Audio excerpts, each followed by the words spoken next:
اس کا نام ہے، اس کے باپ کا نام ہے حنیف۔ دہلی میں بھی اس نے اپنا ٹھیا بنایا ہے، اور ناگپور میں بھی بنایا ہے، حیدرآباد میں بھی بنایا ہے۔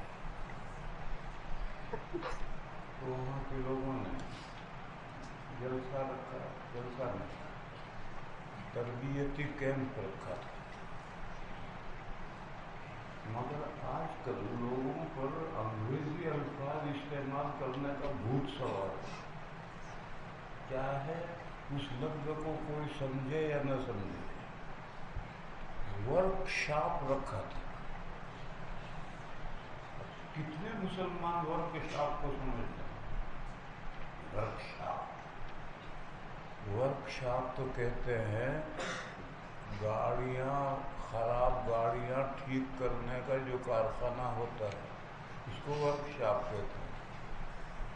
کاریں، سائیکلیں، موٹر سائیکلیں خراب ہو گئی، ایک بڑا کارخانہ ہے جس میں یہ مرمت ہوتی ہے، وہ ورک شاپ ہے۔ لوگ یہ سمجھتے ہیں، مگر اس کے دوسرے معنی ہیں تربیتی کیمپ۔ یہ ایک روزہ ہوتا ہے، صبح سے شام تک مختلف لوگوں کی ایک موضوع پر تقریریں ہوں گی تاکہ لوگوں کے ذہن میں وہ موضوع آ جائے۔ تو تربیتی کیمپ لفظ استعمال کریں، کیا آسمان ٹوٹ پڑتا ہے؟ نہیں، ورک شاپ۔ ایسا ہی ایک لفظ استعمال کرتے ہیں، سیمینار ہو رہا ہے۔ ارے سیمینار کو سمجھتا کون ہے؟ سیمینار کے معنی ہے مجلس مذاکرہ۔ ایک موضوع ہے، اس موضوع پر باہم مذاکرہ ہو، ایک نے کچھ کہا، دوسرا اعتراض کرے گا، وہ جواب دے گا۔ اور مجلس مذاکرہ یعنی سیمینار 3 دن کا ہوتا ہے، ایک ہی موضوع پر 3 دن کے لیے سیمینار ہوتا ہے۔ تو سیمینار کا ترجمہ ہے مجلس مذاکرہ، اور ورک شاپ کا ترجمہ ہے تربیتی کیمپ۔ لوگوں کو انگریزی لفظ استعمال کرنے کا بڑا شوق ہے، چاہے لوگ سمجھیں یا نہ سمجھیں۔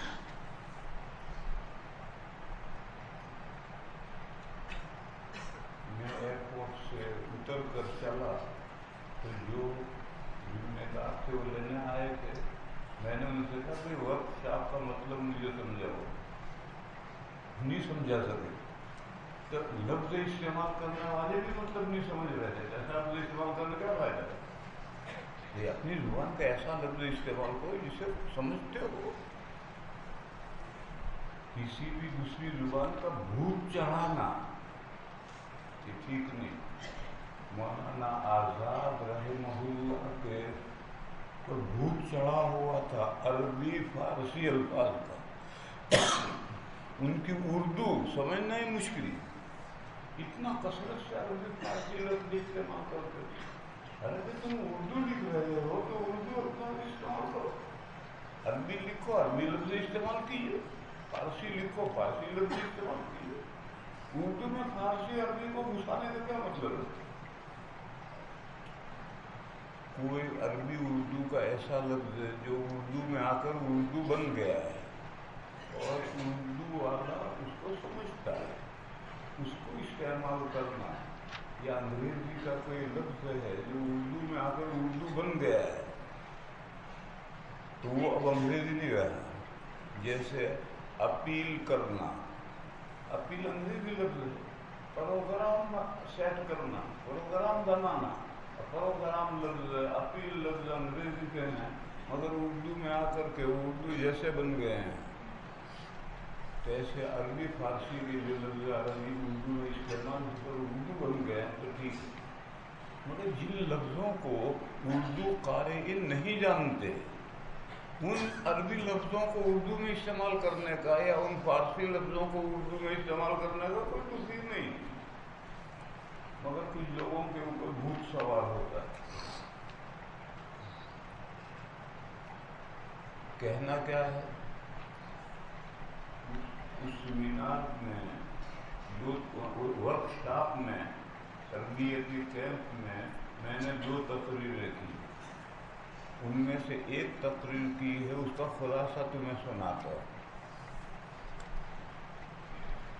میں نے بتایا کہ یہ دنیا میں جتنے امام مہدی ظاہر ہو رہے ہیں وہ سب شیعوں کے ہیں. سنیوں کے امام مہدی نہیں، یہ سب شیعوں کے امام مہدی. امام یہ بھی انہی کا لفظ ہے. ان کے یہاں 12 امام ہیں اور 12ویں امام مہدی. تو ہم کہتے ہیں امام مہدی، امام تو ان کا ہے. ہم تو امام مانتے ہی نہیں، ہمارے تو امامت کا تصور ہی نہیں. مگر ان کا لفظ ہماری زبانوں پر بھی چڑھ گئے. ہم بھی امام مانتے تھے. امام تو وہ مانتے ہیں، ہم کہاں مانتے ہیں امام.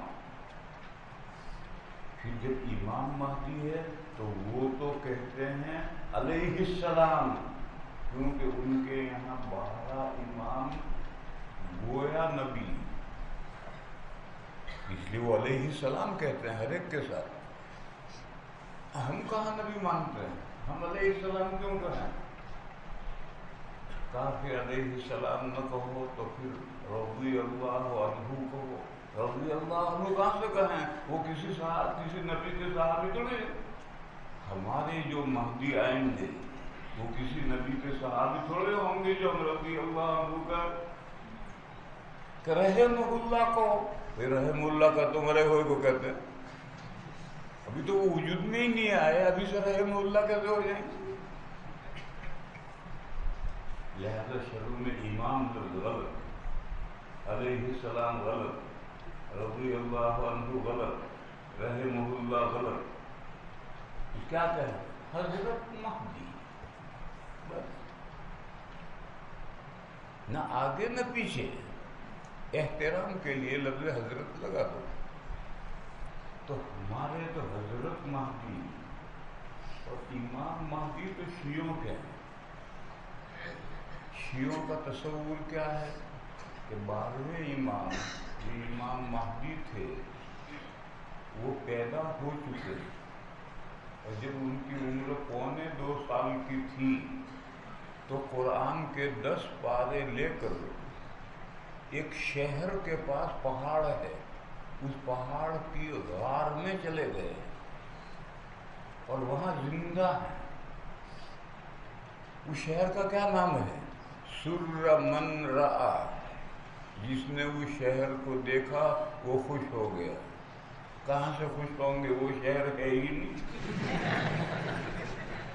دیکھے تو خوش ہوں، وہ تو شہر ہے ہی نہیں. جیسے آب حیات کوئی چیز نہیں. جیسے عنقا پرندہ کوئی نہیں. جیسے کوہ قاف کوئی نہیں. گھی کا دریا کوئی نہیں. یہ سب بکواس ہے جو چلے ہوئے ہیں. اسی طریقے پر سر من رآ نام کا دنیا کے جغرافیہ میں کہیں شہر ہے ہی نہیں. بہرحال ان کا یہ تصور ہے، ایک شہر ہے جس کو جو دیکھے گا وہ خوش ہو جائے گا. سر من رآ. اس کے پاس میں ایک پہاڑ ہے، اس پہاڑ کی غار میں 12ویں امام جب 2.25 سال کے تھے تو وہ قرآن کے 10 پارے لے کر اندر چلے گئے اور زندہ 2.25 سال کے ہی ہیں یا بڑھ کر بڑے ہوئے اللہ جانے. اب جو امام آ رہے تھے 12 وہ سلسلہ منقطع، کیونکہ 12واں امام تو زندہ ہے تو 13واں امام کہاں سے بنے گا؟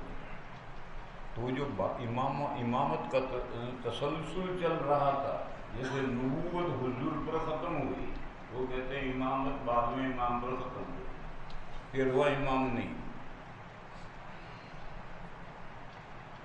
پھر 13واں امام نہیں ہے تو دنیا کا کام کیسے چلے گا؟ امام مہدی تو رہنمائی کرتا ہے، امام 13واں تو ہوا ہی نہیں، رہنمائی کون کرے؟ تو پھر ان کے یہاں دوسرا نظریہ ہے امام زمان، یہ نیا لفظ استعمال کیا، ہر زمانے کا امام، جیسے خمینی امام زمان تھا، اسی طرح سے وہ ہر زمانے میں ایک امام مانتے ہیں، امام زمان، یہ امام زمان ہے، اس کا ٹیلی فون سے رابطہ رہتا ہے امام مہدی سے غار میں، اور وہ امام مہدی سے ہدایتیں حاصل کرتا رہتا ہے اور لوگوں کی رہنمائی کرتا رہتا ہے۔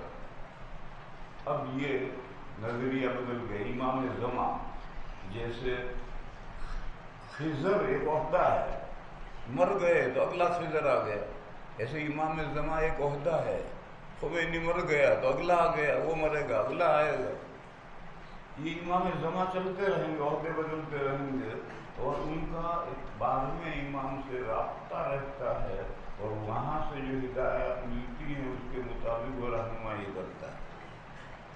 یہ شیعوں کا نظریہ ہے۔ وہ جو 12ویں امام غار میں چھپے بیٹھے ہیں، کب نکلیں گے؟ جب دنیا میں 313 مخلص شیعہ وجود میں آئیں گے تب وہ نکلیں گے، اور اب جتنے شیعہ ہیں وہ سب منافق ہیں۔ جب 313 مخلص شیعہ وجود میں آئیں گے تب وہ نکلیں گے۔ اب شیعوں میں جو طالع اعظمہ ہیں، تو الف لام عین، طالع اعظمہ، یہ طالع کے معنی ہے زائچہ، علم نجوم میں ایک نقشہ بناتے ہیں زائچہ، اور اس سے معلوم کرتے ہیں سامنے والا خوش نصیب ہے یا بد نصیب ہے، وہ طالع ہے، زائچہ ہے۔ تو یہ لوگ طالع اعظمہ ہیں، یعنی بڑے بننے کا شوق رکھتے ہیں، وہ اس غار میں سے نکلتے ہیں کیڑے مکوڑوں کی طرح، مینڈوں کی طرح، مینڈکوں کی طرح، کیڑے مکوڑوں کی طرح نکلتے، میں امام مہدی ہوں، وہ کہتا میں امام مہدی ہوں، وہ کہتا میں امام مہدی ہوں، یہ وہ سب اس غار میں سے نکلتے ہیں، اور اتنا کثرت سے نکلتے ہیں کہ 3000 امام مہدی ہونے کا دعویٰ کرنے والے ایران کی جیلوں میں ہیں، ایران کی جیلوں میں 3000 جیلوں میں بند کر رکھے ہیں جو امام مہدی ہونے کا دعویٰ کرتے ہیں، لیکن ایران سے باہر جو ادھر ادھر دعویٰ کرتے ہیں ان کو کون پکڑ کے جیل میں کرے گا؟ یہ سب شیعوں کے امام مہدی ہیں جو اس کے دعوے دار ہیں کہ وہ جو 12ویں امام غار میں ہیں وہ میں نکل کر آیا ہے، وہ میں ہوں 12واں امام مہدی میں ہوں۔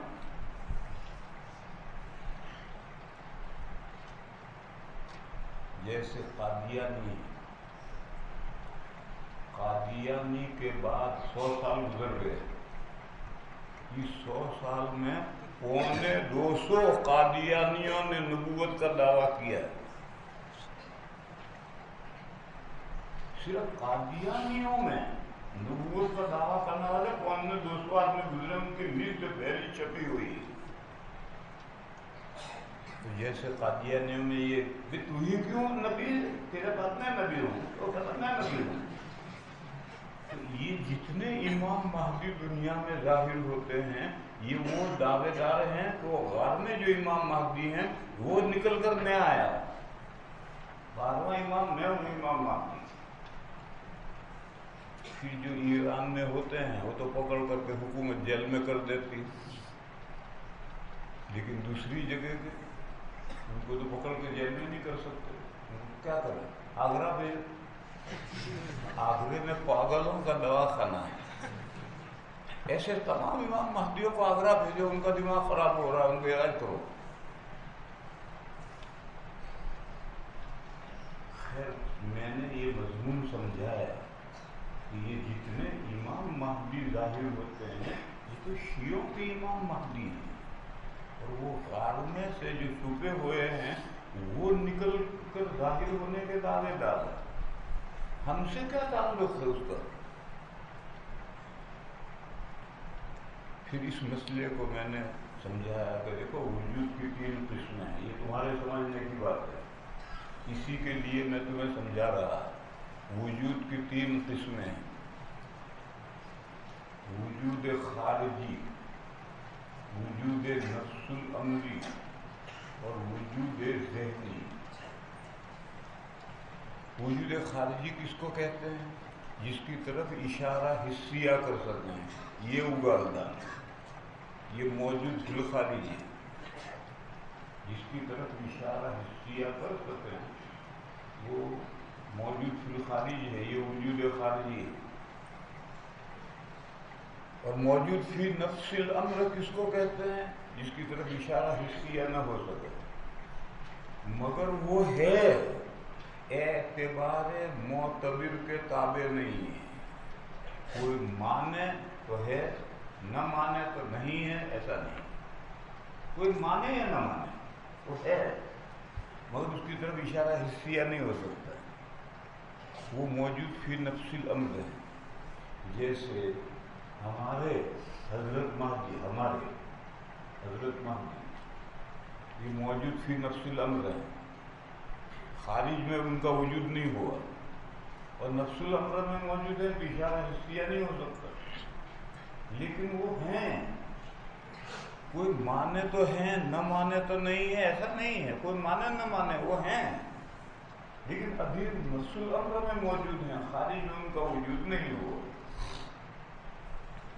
اور تیسرا ہے موجود ذہنی، ذہن میں موجود ذہنی وہ ہے جو اعتبار معتبر کے تابع ہے۔ ماننا والا مانے ٹھیک ہے، نہ مانے کچھ نہیں۔ ایک آدمی کے ذہن میں بات ہے تو اس کو کوئی مانے تو ہے، نہیں مانے تو نہیں ہے، تو موجود ذہنی اعتبار معتبر کے تابع ہوتا ہے۔ موجود فی نفس الامر کی طرف اشارہ حسیہ نہیں کر سکتے، اور موجود خارجی کی طرف اشارہ حسیہ ہو سکتا ہے۔ یہ 3 وجود ہیں۔ شیعوں کے جو 12ویں امام ہیں یہ کون سے موجود ہیں؟ معتزلہ والے منزلۃ بین منزلتین، لٹکو۔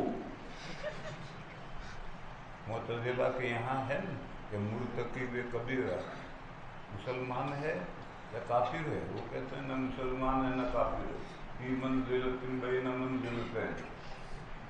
تو یہ شیعوں کے جو 12ویں امام ہیں وہ کون سے موجود ہیں؟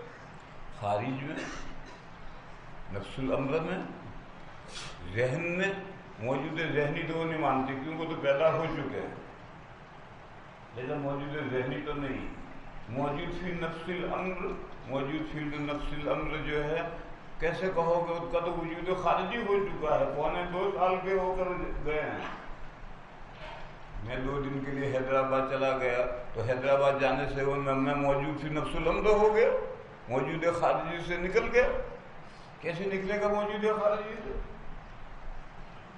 پھر موجود خارجی ہیں، موجود خارجی کہاں؟ اشارہ حسیہ کر کے دکھاؤ، وہ 12ویں امام کی طرف اشارہ حسیہ بھی کر کے دکھاؤ، نہیں ہو سکتا۔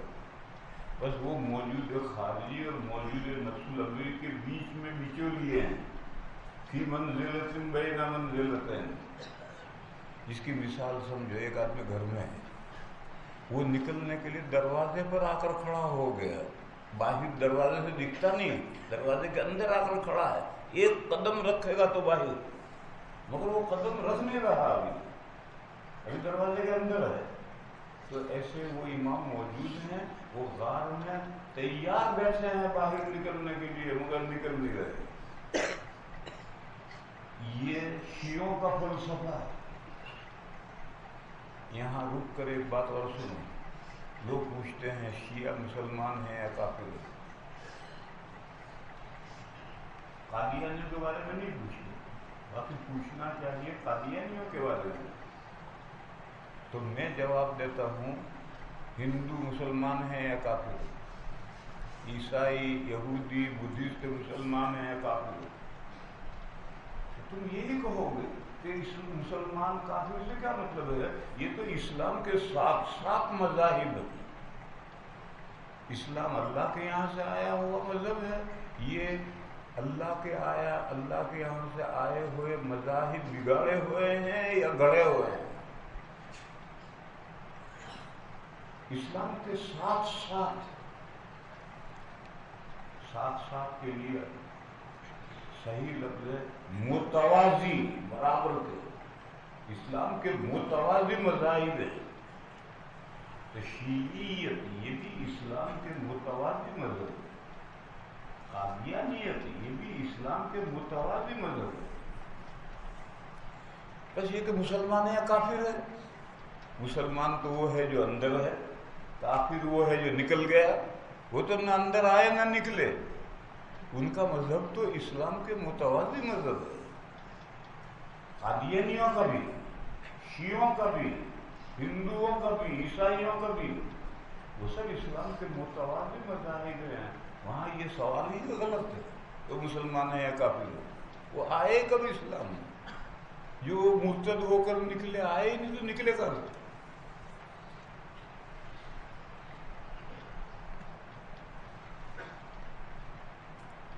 دلیل قاعدہ یاد رکھو، حق اور باطل کے درمیان میں ہمیشہ لڑائی ہے، اور اہل حق کے درمیان میں کبھی لڑائی نہیں. کبھی تھوڑی بہت ہو جائے الگ بات ہے، باقی اہل حق میں لڑائی نہیں. جیسے ہم ہیں اور جامع مسجد وقف والے، وہ بھی اپنا ادارہ چلا رہے ہیں، ہم بھی اپنا چلا رہے ہیں. کیا جھگڑا ہے؟ ہم ہیں اور مظاہرون ہیں، ہمارا ان کا کیا جھگڑا ہے؟ اہل حق کی علامت حنفی ہیں، شافعی ہیں، مالکی ہیں، حنبلی ہیں. کیا جھگڑا ہے؟ اس جمع کم سے کم 35-40 شافعی پڑھ رہے ہیں. ہمارا ان کے ساتھ کیا جھگڑا ہے؟ تو قاعدہ یاد رکھو، اہل حق کے درمیان میں جھگڑا نہیں ہوتا، اور حق اور باطل کے درمیان میں ہمیشہ جھگڑا رہتا ہے. ستیزہ کار رہا ہے ازل سے تا امروز، شرار بولہبی سے چراغ مصطفی سے شرار بولہبی. یہ حق و باطل ہے، ان کے درمیان میں تو ازل سے آج تک جھگڑا ہے اور ہمیشہ جھگڑے گا. جیسے غیر مقلدین، ہمیشہ ان کے ساتھ 4 ائمہ کے ماننے والوں کا جھگڑا رہتا ہے، ہمیشہ. یہ دلیل ہے کہ وہ اہل باطل ہیں. وہ کیا کہتے ہیں؟ مذاہب اربعہ کی طرح ہم 5واں مسلک ہے، ظاہری مسلک. بھائی تم ظاہری مسلک ہو تو ان 4 میں تو کبھی جھگڑا نہیں ہوتا، تم ان کے ساتھ ہمیشہ کیوں جھگڑتے ہو؟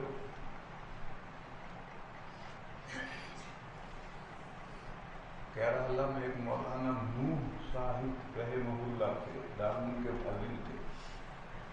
ایک مرتبہ انہوں نے مجھ سے کہا کہ بھائی 10 دن کا ہمیں ٹائم دے، ہم کیرالہ میں پروگرام رکھنا چاہتے ہیں غیر مقلدین کے خلاف. تو میں نے ان سے کہا مولانا آپ کا ان کا کیا جھگڑا؟ آپ شافعی ہیں، وہ غیر مقلد ہیں. تم بھی فاتحہ امام کے پیچھے پڑھتے، وہ بھی پڑھتے ہیں. تم بھی آمین بالجہر کہتے، وہ بھی کہتے ہیں. تم بھی رفع یدین کرتے، وہ بھی رفع یدین کرتے. تمہارے ان کے ڈانڈے تو ملے ہوئے ہیں، تمہارا ان کا کیا جھگڑا؟ کہنے لگے وہ تو ہمیں مشرک کہتے ہیں.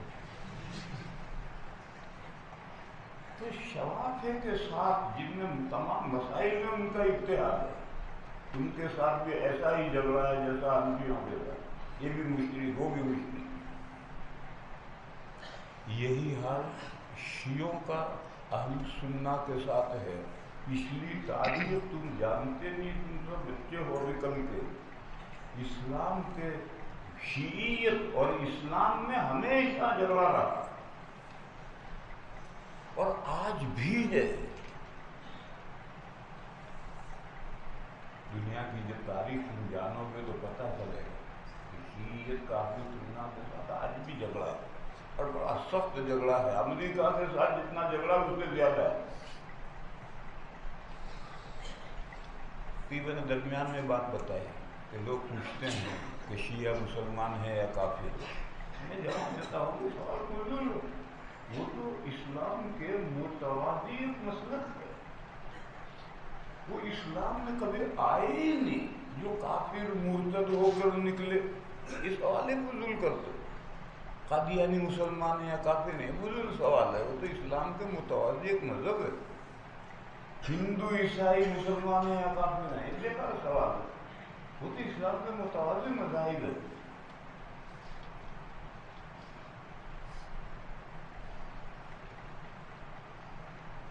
میں کہہ یہ رہا تھا کہ یہ دنیا میں جتنے امام مہدی ظاہر ہوتے ہیں وہ سب شیعوں کے امام مہدی ہیں. ہم سے ان کا کوئی تعلق نہیں. اور وہ دعوے دار ہیں. وہ جو غار میں بھی چھپے ہونے آئے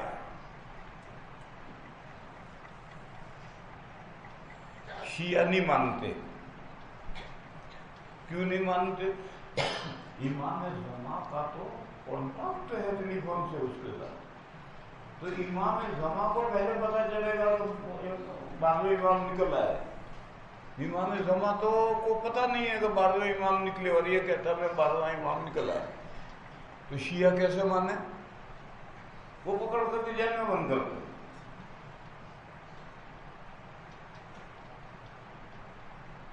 مگر یہ جتنے ہیں ایک نظریہ شیعوں کا یہ ہے کہ جب 12ویں امام نکلیں گے تو پوری دنیا پر غالب ہوں گے, غلبہ ہوگا ان کا اور وہی وہ ہوں گے.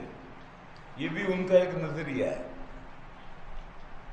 جیسے ہمارے یہاں بھی یہ نظریہ ہے کہ مہدی کے بعد عیسیٰ علیہ السلام کے زمانے میں پوری دنیا میں اسلام ہوگا, کوئی غیر مسلم نہیں رہے گا. یہ ہمارے یہاں بھی ایک نظریہ ہے. صحیح یا غلط چھوڑو, ہمارے یہاں بھی ایک نظریہ ہے.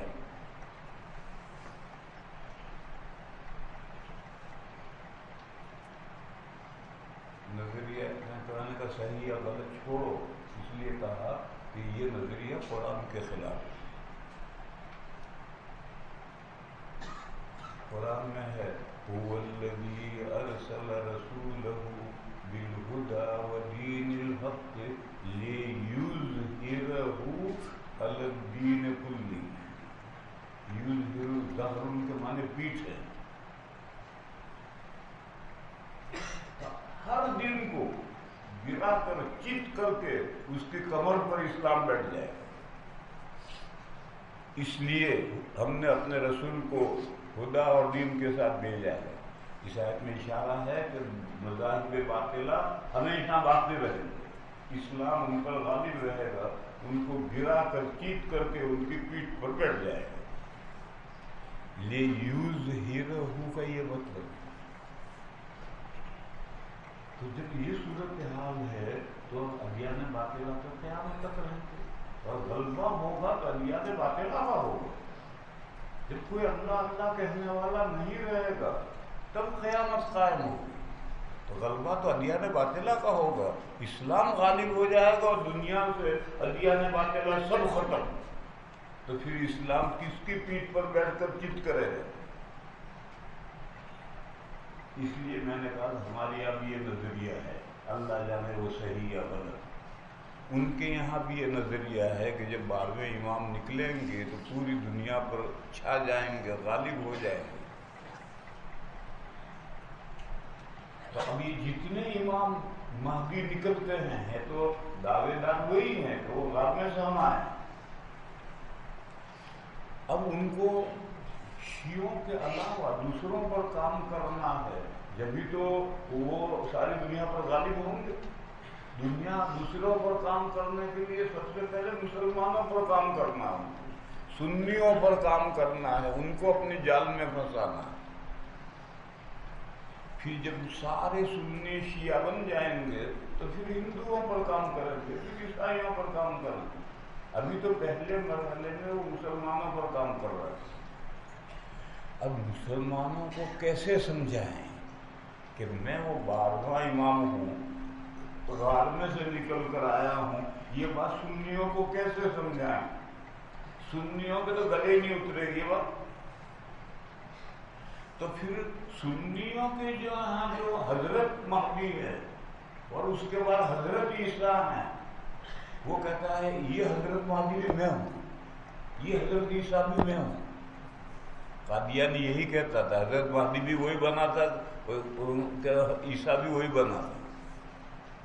آج کے جتنے امام مہدی ہیں وہ بھی یہی کہتے ہیں کہ تمہارے جو حضرت مہدی جو فی الحال موجود فی نفس الامر ہیں اور جن کا وجود خارجی ہوگا وہ میں ہوں، تمہارا حضرت مہدی بھی میں ہوں۔ کہ ہمارے حضرت مہدی کے بعد تو عیسیٰ آئیں گے، کہ تمہارا عیسیٰ بھی میں ہوں۔ اور اتنا عجیب تلبیسات اور تعویلات کر کے یہ جال بچھاتے ہیں کہ سنی بھی ان کے چکر میں آ جاتا ہے۔ اب مسئلہ ہمارے لیے لمحے فکریہ بن گیا، تم امام مہدی بنتے رہو ہماری بلا سے، 3000 نہیں 30,000 بن جاؤ ہماری بلا سے۔ تم تو اسلام کے متوازی مذہب ہو، جو چاہو کرو۔ عیسائیوں کے یہاں عیسائی جو چاہے کرے، ہمیں کیا لینا؟ بدھسٹ جو چاہے اپنے مذہب میں کرے، ہمیں کیا لینا؟ تم بھی اپنے مذہب میں جو چاہو کرو، ہمیں کیا لینا ہے؟ جتنے امام مہدی بننے بنتے رہو۔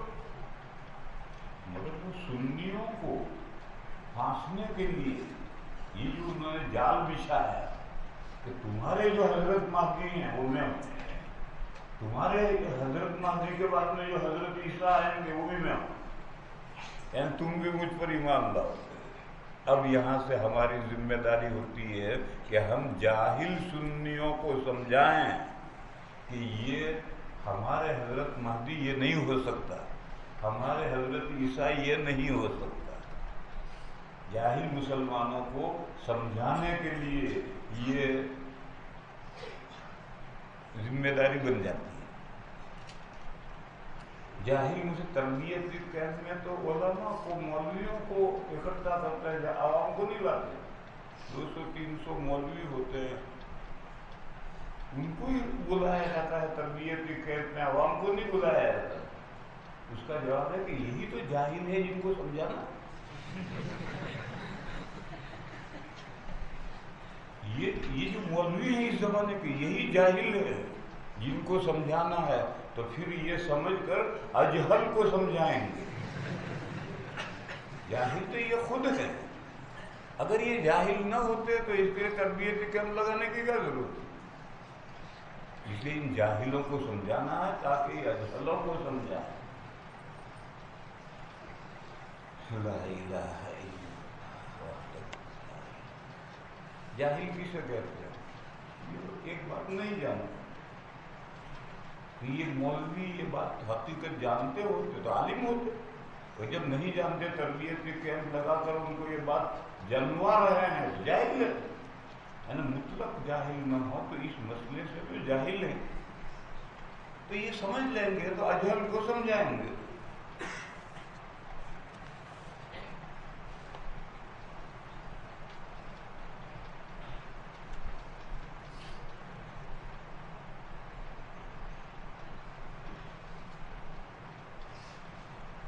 گلبرگہ میں،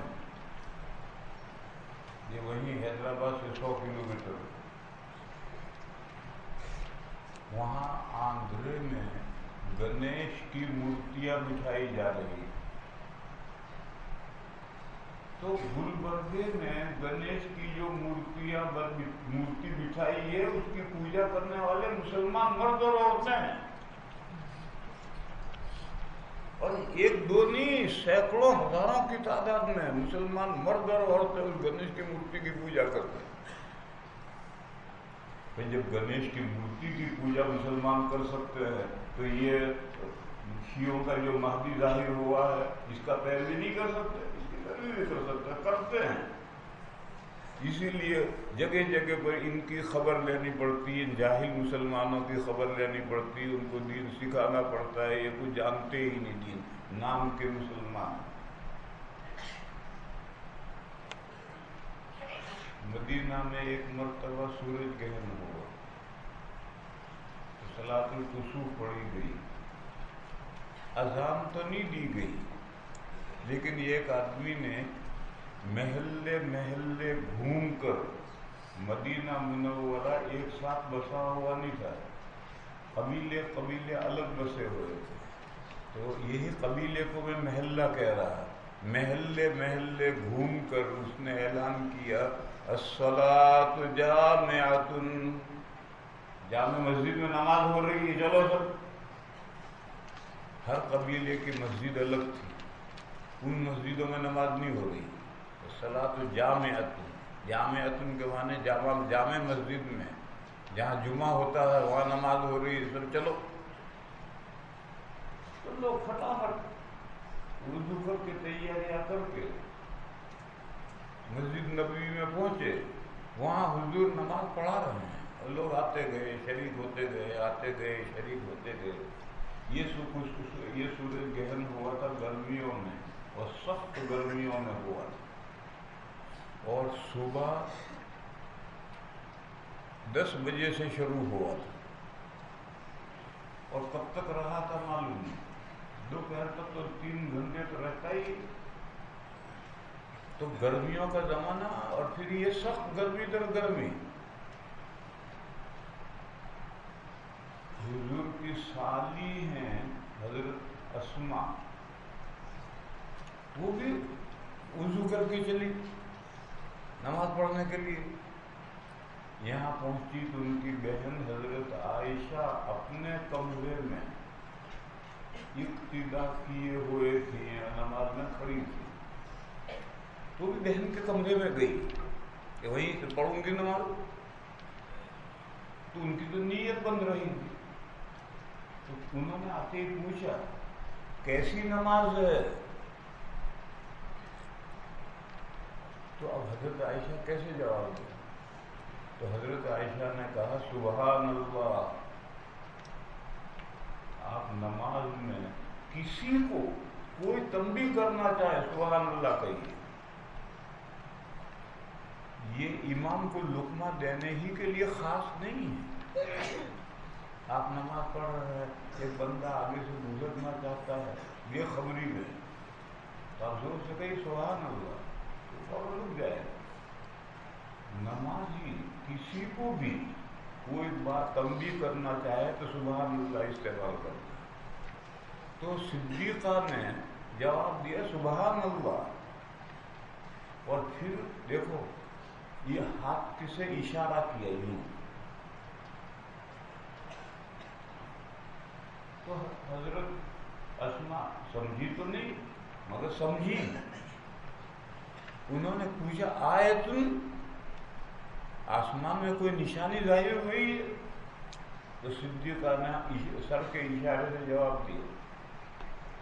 معلوم ہے نماز میں اشارے سے جواب دو تو نماز باطل نہیں ہوتی، یوں اشارہ کیا، سر کے اشارے سے یوں اشارہ کیا،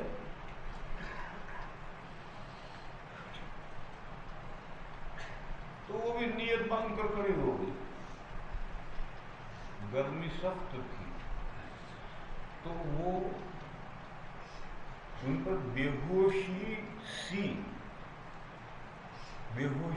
طاری ہونے لگی، ایک تو ہے بے ہوشی اور ایک بے ہوشی سی، جیسے ایک ہے ماں اور ایک ہے ماں سی، یعنی خالہ کو کیا کہتے ہیں ماسی، یعنی ماں سی، ماں جیسی ماں نہیں ہے کیونکہ ماں جیسی ہے تو سی لگانے سے یہ مفہوم ہوتا ہے، ماں سی۔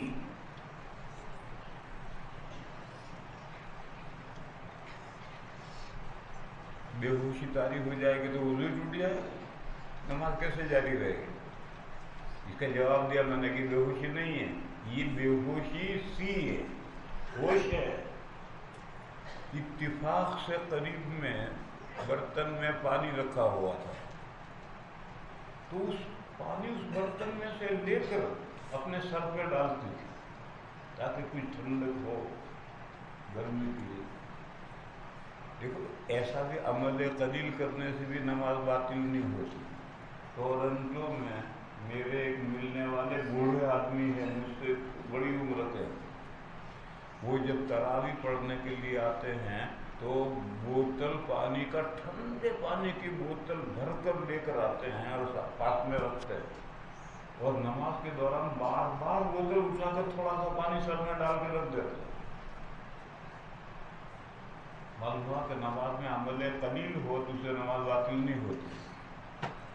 تو حضرت اسماء بھی بار بار اس میں پانی لے کر سر پہ ڈالتی۔ خیر نماز پوری ہو گئی۔ نماز کے بعد نبی پاک صلی اللہ تعالی علیہ وسلم نے تقریر فرمائی، چھوٹا سا خطبہ لیا، تقریر کی۔ اب تو عورتیں ہیں، حضور سے دور ہیں، پھر حضرت عائشہ کے کمرے میں انصار کی عورتیں بچے لے کر بھی آئی تھی، تو بچے شور مچا رہے ہیں، تو تقریر صحیح طور پر سمجھ میں نہیں آئی، یعنی بعض حصہ تقریر کا سمجھ میں نہیں آیا۔ وہ ان انصار کی عورتوں کو، بچوں کو خاموش کرنے میں لگی، چپ رہو چپ رہو چپ رہو، اتنے میں تقریر کا کچھ حصہ سمجھ میں نہیں آیا، اور حضرت عائشہ ان کی طرف متوجہ نہیں ہے، ان کو خاموش کرنے کی طرف متوجہ نہیں ہے، وہ تقریر کی طرف متوجہ ہیں، غور سے تقریر سن رہی ہیں۔ تو تقریر کا وہ حصہ جو حضرت اسماء کو سمجھ میں نہیں آیا تھا، بعد میں انہوں نے حضرت عائشہ سے پوچھا کیا فرمایا تھا حضور نے، تو انہوں نے بتلایا کہ یہ فرمایا تھا۔ وہ حدیث ہے، آگے یہ حدیث بار بار آئے گی، یہاں پہلی مرتبہ آئی ہے، اس کی اچھی طرح سمجھ لو، پھر بار بار آئے گی۔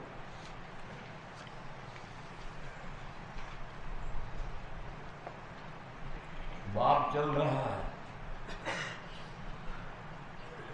ہاتھ سے یا سر کے اشارے سے مسئلہ پوچھنے والے کو جواب دینا۔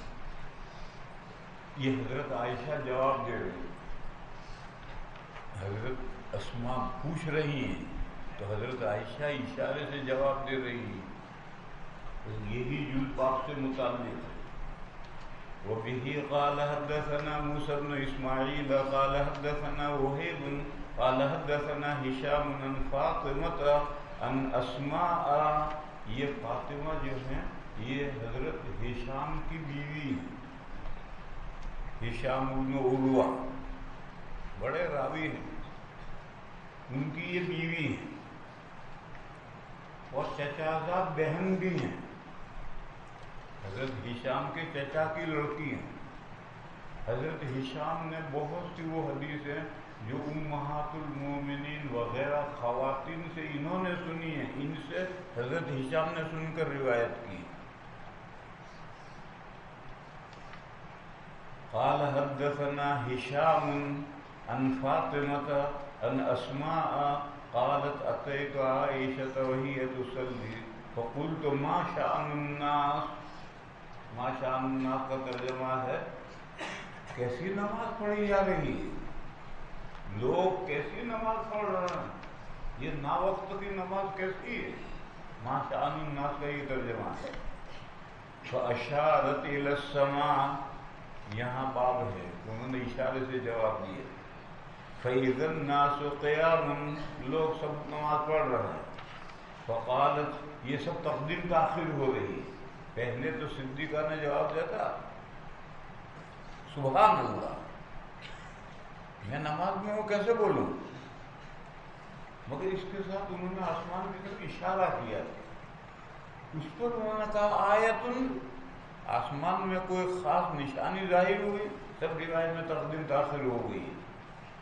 فأشارت إلى السماء فإذا الناس قيام فقال سبحان الله، قلت آية فأشارت برأسها أي نعم، فقمت حتى علاني الغشي، بے ہوشی مجھ پر چڑھ گئی۔ اسی کو میں نے کہا تھا کہ بے ہوش نہیں ہوئی تھی، بے ہوش رہتے تو حضور اٹھ جاتا، بے ہوشی سی ہو گئی تھی۔ فجعلت اصب على راس الماء فحمد الله النبي صلی اللہ علیہ وسلم واثنى علیہ ثم قال، یہ حضور کی تقریر شروع ہوئی، ما من شيء لم اكن رأيته. دیکھو بعض نصوص عام ہوتی دیکھنے میں مگر حقیقت میں امرود ہوتی، عام نہیں ہوتی. اور کہیں الٹا ہوتا ہے، نص خاص ہے مگر عام ہے. فلما قضى زید منها وطرا، حضرت زید کے نام سے نص ہے مگر عام ہے کہ لے پالک اگر اپنی بیوی کو طلاق دے دے تو گود لینے والا اسے نکاح کر سکتا ہے. یہ مسئلہ عام ہے مگر نص ہے حضرت زید کے نام کے ساتھ خاص. بس کبھی نص خاص ہوتی ہے دیکھنے میں اور حقیقت میں عام ہوتی ہے. اسی طرح سے اس کا قاعدہ الٹو، کبھی نص دیکھنے میں عام ہوتی ہے مگر حقیقت میں خاص ہوتی ہے. اس کی بہت مثالیں ہیں. خاص نص حکم عام، اس کی مثالیں کم ملیں گی. فلما قضى زید، یہ ایک مثال ہے، اور ڈھونڈو کے دو چار مل جائیں گے. لیکن اس کی تو بے شمار مثالیں ہیں کہ نص بظاہر عام ہے اور حقیقت میں خاص ہے. عام ہے الفاظ، خاص ہے جس موضوع کے بارے میں ارشاد ہے اس موضوع سے متعلق خاص ہے. بات آدمی کرے گا تو کسی کوئی موضوع ہے اس موضوع پر گفتگو کرے گا تو موضوع کے ساتھ خاص ہے اور الفاظ عام ہیں. ان اللہ علی کل شیء قدیر، الفاظ عام ہیں، اس میں اللہ بھی آتے ہیں لیکن نہ آیت خاص ہے. ممکنات کے بارے میں گفتگو چل رہی ہے. بس آیت کریمہ ممکنات کے تعلق سے تو اس کا دائرہ بڑھا کر کے ممتنعات کو بھی لے لو، واجبات کو بھی لے لو، یہ غلط ہے. اتنی آیت عام نہیں ہے. دیکھنے میں اگرچہ اتنی آیت عام ہے لیکن حقیقت میں جو مسئلہ زیر بحث ہے ممکنات، اس کے ساتھ آیت خاص ہے. ان اللہ علی کل شیء قدیر. تفسیروں میں لوگ کیا کہتے ہیں؟ دلالت عقل سے آیت خاص ہے. اس کا یہی مطلب ہے، دلالت عقل سے آیت خاص ہے، اس کا یہی مطلب ہے کہ جس موضوع سے تعلق رکھتی ہے آیت، ممکنات اس سے خاص، اس کے ساتھ خاص ہے. ممکنات اس کے دائرے میں نہیں ہے، واجبات اس کے دائرے میں نہیں ہے.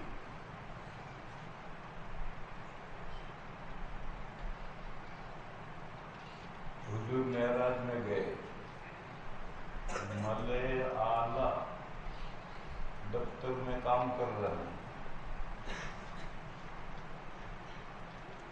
لکھ رہے ہیں.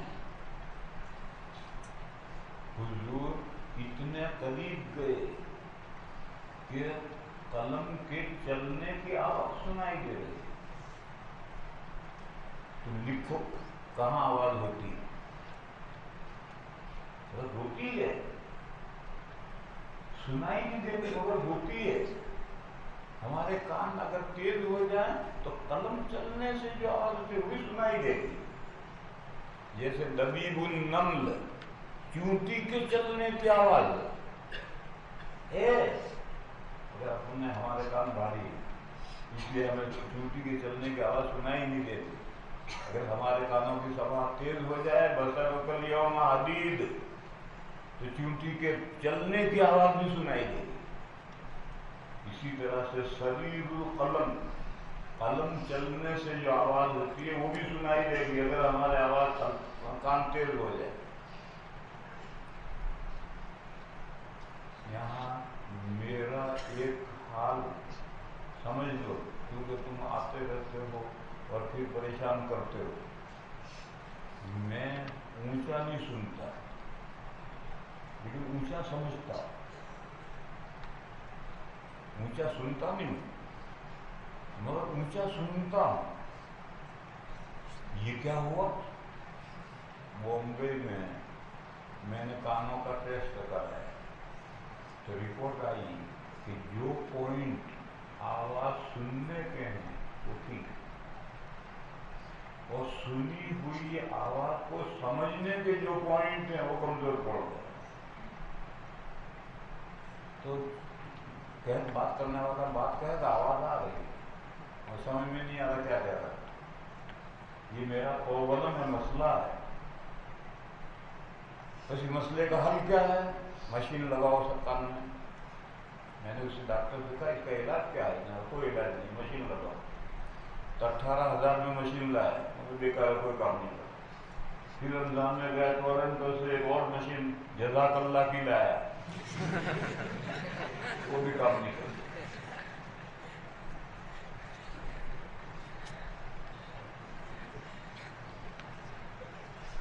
بولنے والا آہستگی سے سلولی بولے گا تو میں سمجھوں،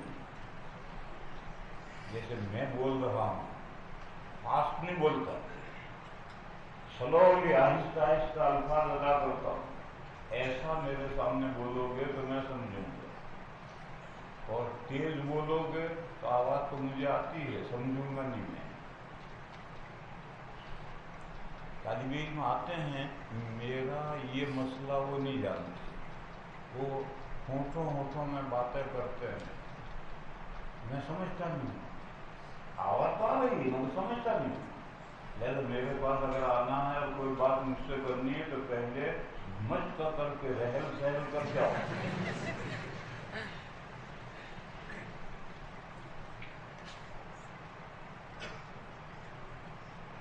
اور جن کے کان تیز ہے، وہاں سے بول رہا ہے ہونٹوں میں، آواز نہیں ہے، وہ سمجھ جاتے ہیں یہ بات، بلکہ ہونٹوں کی حرکت سے سمجھ جاتے ہیں کہ یہ بات۔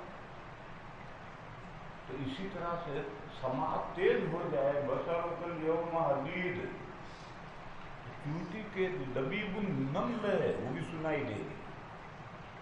معلوم ہوا کہ وہ چونٹی چلتی ہے تو وہاں آواز ہے۔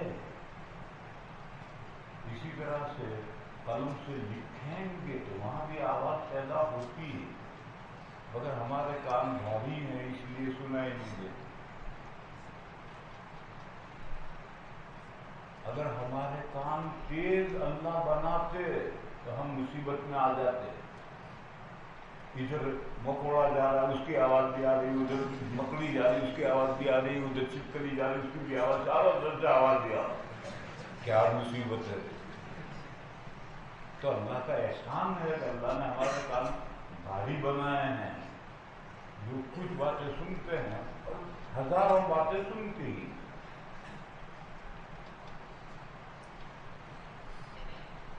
جیسے اللہ نے ہمارا حافظہ بھولو بنایا، اگر سنی ہوئی ہر بات یاد رہتی تو مصیبت میں ہم آ جاتے۔ بات سنتے ہیں بھولتے، سنتے ہیں بھولتے، ورنہ سنی ہوئی ہر بات یاد رہتی تو سوتے ہوئے بھی کہتا ہمیں تو لوٹ لیا ملک حسن والا نے۔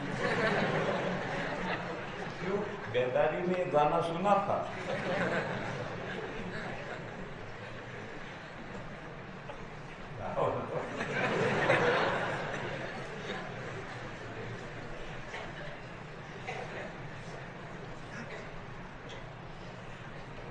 میں تو یہ سمجھا رہا ہوں، صحیح القلم، قلم چلنے کی آواز، اس کو سمجھا رہا ہوں کہ ہوتی ہے۔ تو حضور معراج میں اس دفتر کے اتنے قریب وہ پہنچ گئے کہ فرشتے جو لکھ رہے ہیں قلموں سے اس کی آواز حضور سن رہے ہیں، غایت درجہ قرب، جیسے نحن اقرب الیہ من حبل الورید، یہ غایت درجہ قرب کا بیان ہے۔ پھر حضور نے فرمایا فتجلی لی کل شیء، ہر چیز میرے لیے واضح ہو گئی، بریلوی کہیں گے دیکھو جمی ماکان یکن کا حضور کریم ہو. ارے یہ ارشاد، یہ آفس میں جو کام ہو رہے ہیں، فرشتے جو لکھ رہے ہیں، اس سے تعلق رکھتا ہے. کیا لکھ رہے ہیں، کس طرح لکھ رہے ہیں، یہ سب سمجھ میں آ گیا نا. تو کل شیء عام ہے مگر وہ موضوع کے ساتھ خاص ہے. موضوع کیا ہے؟ دفتر میں فرشتے کیا لکھ رہے ہیں، وہ سب میری سمجھ میں آ گیا. میں مثال دے رہا ہوں کہ نص کے الفاظ عام ہوتے ہیں مگر وہ حقیقت میں خاص ہوتی ہے. خاص کس بات کے ساتھ ہوتی ہے؟ جس موضوع سے تعلق ہے اس کے ساتھ خاص ہوتی ہے. یہ بہت اہم قاعدہ ہے جسے یاد رکھنا چاہیے.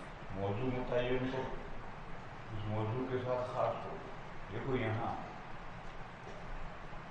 حضور نے فرمایا کہ میں معراج میں گیا. حضور کو 6 معراجیں ہوئی. کسی معراج میں جنت کی بھی تفصیلی وزٹ کروائی گئی اور جہنم کی بھی تفصیلی وزٹ کروائی گئی.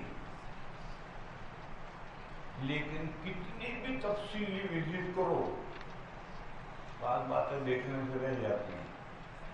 جب حضور نماز کسوف پڑھا رہے تھے تو جدار قبلی میں جنت بھی لائی گئی، جہنم میں بھی لائی گئی. اور حضور نے فرمایا کہ میں نے جنت اور جہنم کی ہر چیز دیکھی. جو میں نے معراج میں نہیں دیکھی تھی وہ چیزیں بھی میں نے دیکھی. تو اب یہ ارشاد جنت اور جہنم جو نماز میں سامنے لائی گئی ہیں ان کے ساتھ خاص ہے. کہ میں نے جو وزٹ پر گیا تھا میں جنت اور جہنم کی، اور میں نے جو باتیں نہیں دیکھی تھی وہ ساری باتیں آج دیکھی جب وہ نماز میں جنت اور جہنم آئے. بس الفاظ نص کے عام ہیں مگر موضوع خاص ہے. وہ جو دیوار میں جنت اور جہنم منکشف کیے گئے تھے اس کے ساتھ حدیث خاص ہے.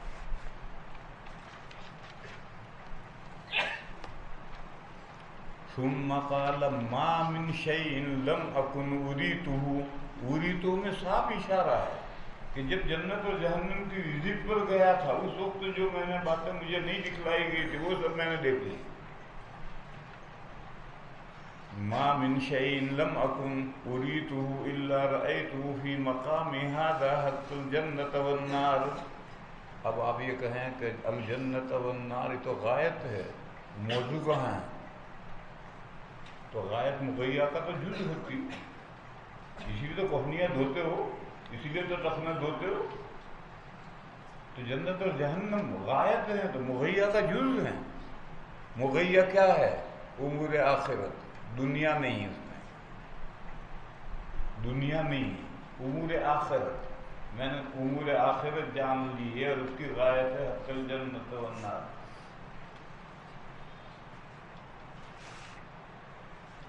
فَأُوحِيَ إِلَيَّ، پھر حضور نے فرمایا کہ نماز ہی میں مجھ پر وحی آئی. نماز میں وحیاں حضور پر آتی تھی.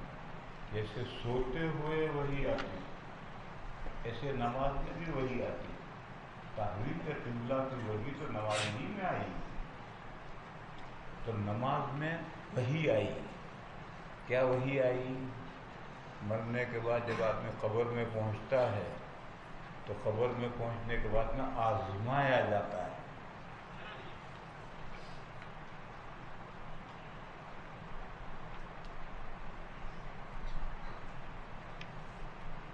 کیسا آزمایا جاتا ہے؟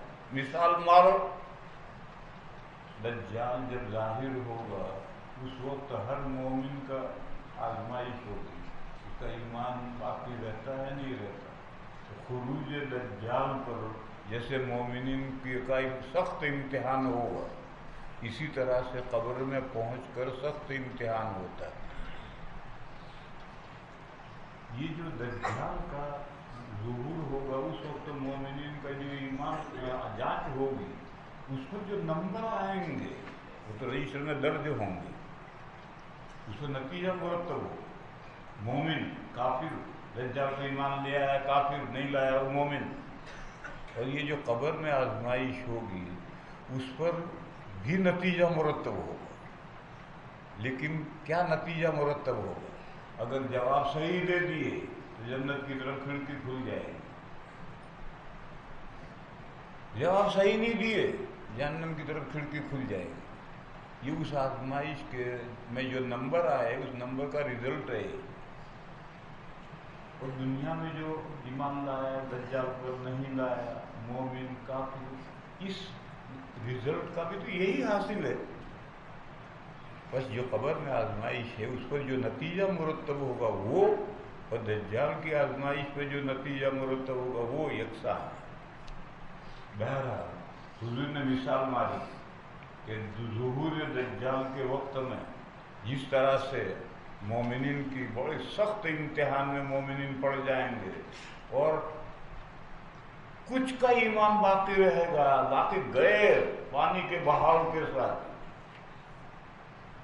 قبر میں بھی ایسا ہی جانچ ہوتی، سخت امتحان سے گزرنا پڑتا ہے۔ یہ حضور نے ذکر فرمایا کہ اسی میں آئے گا کہ اگر جواب صحیح نہیں دیے تو عذاب شروع ہوگا۔ کہاں؟ قبر میں۔ تو یہ حدیث عذاب قبر سے متعلق۔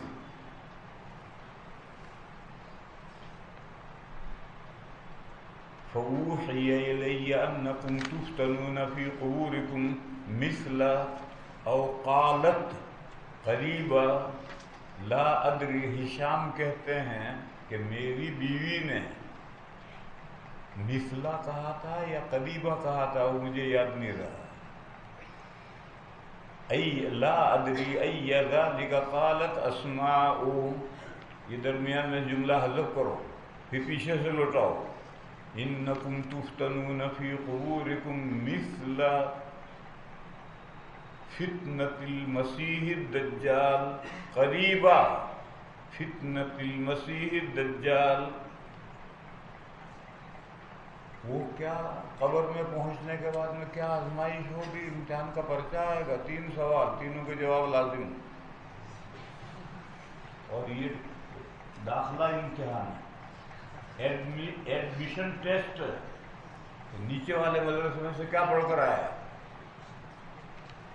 دنیا میں اللہ نے اپنے علوم اتارے ہیں قرآن و حدیث کی شکل میں، جب اس دنیا سے نکل کر کے اگلی دنیا میں داخل ہو رہا ہے تو ٹیسٹ لیا جا رہا ہے کہ ہم نے جو دنیا میں علوم نازل کیے تھے وہ پڑھ کر آیا ہے یا گلی ڈنڈا کھیل کر آیا ہے۔ یہ ایڈمیشن ٹیسٹ ہے۔ اگر ان پر بہت واضح جوابات ہیں، تو بہت گہرے فلسفیانہ جواب نہیں ہیں، گہرے جواب ہوتے ہیں، اس کا جواب لکھنا تو بڑا مشکل ہوتا ہے۔ یہاں دارالعلوم میں ایک استاد تھے مولانا رسول خان صاحب، تقسیم ہندوستان پاکستان بنا اس سے پہلے ہر استاد اپنی جماعت کو اپنی کتاب کے امتحان کے سوال لکھواتا تھا اور پھر درسگاہ میں متفرق بٹھا کر کے وہ استاد ہی پوری نگرانی کرتا تھا اور کوئی نگران نہیں۔ میری طالب علمی تک یہی ہوتا تھا، استاد ہی سوال بھی لکھواتا تھا پھر استاد ہی نگرانی کرتا۔ تو مولانا رسول خان صاحب منطق کی کتابیں پڑھاتے تھے، وہ سوال لکھوا کر درسگاہ کا دروازہ بند کر کر چلے جاتے، طلبہ اندر لکھو جاؤ۔ تو محتمم تک شکایت پہنچی، تو محتمم نے کہا حضرت آپ گھر چلے جاتے دروازہ بند کر، تو طلبہ آپس میں باتیں کریں گے۔ فرمایا بوزے اخفشوں کو ایسا سوال دیتا ہوں کہ سب مل کر بھی حل نہیں کر سکتے۔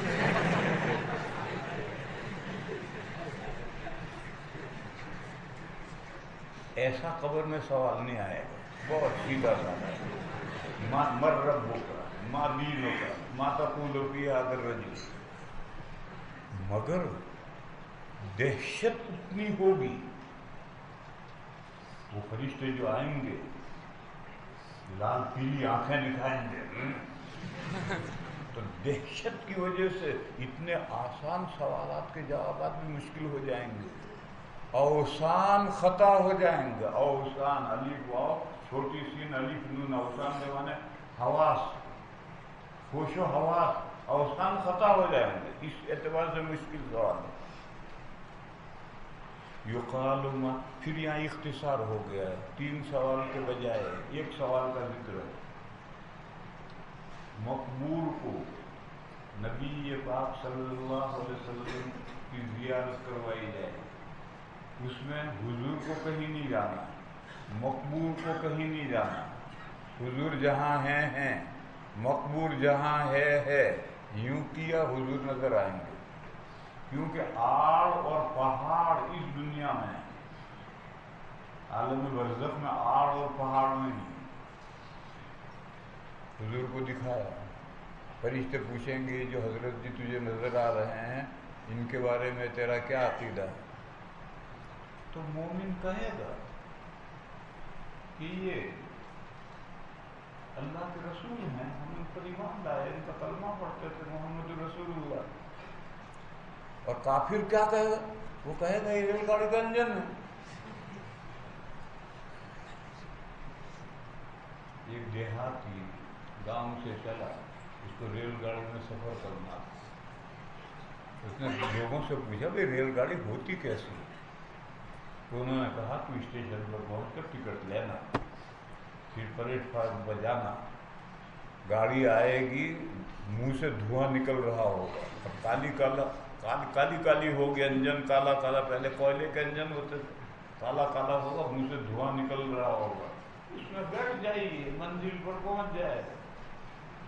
اب وہ آیا، اس نے ٹکٹ لیا، اندر پہنچا. سردی کا زمانہ تھا. ایک بابو صاحب کالا ڈریس پہن کر سگریٹ پیتے ہوئے جا رہے ہیں. تو اس نے دیکھا کہاں ریل گاڑی آئی.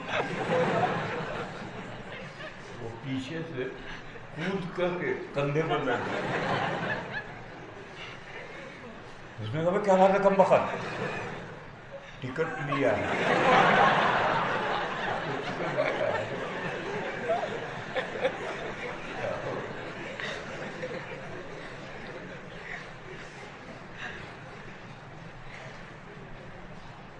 تو کافر ہوگا تو وہ کہے گا ریل گاڑی ہے، ریل گاڑی کا انجن ہے. یہی ایک سوال جواب کا ذکر ہے. حدیث مختصر ہو گئی. یقال ما علمک بهذا الرجل فاما المؤمن او قالت الموقن. دیکھو یہی ایک حدیث ہے جس میں یہ مسئلہ زیر بحث ہے کہ قبر میں جو سوال جواب ہوں گے وہ مومن اور منافق ہی سے ہوں گے یا کافر مجاہر،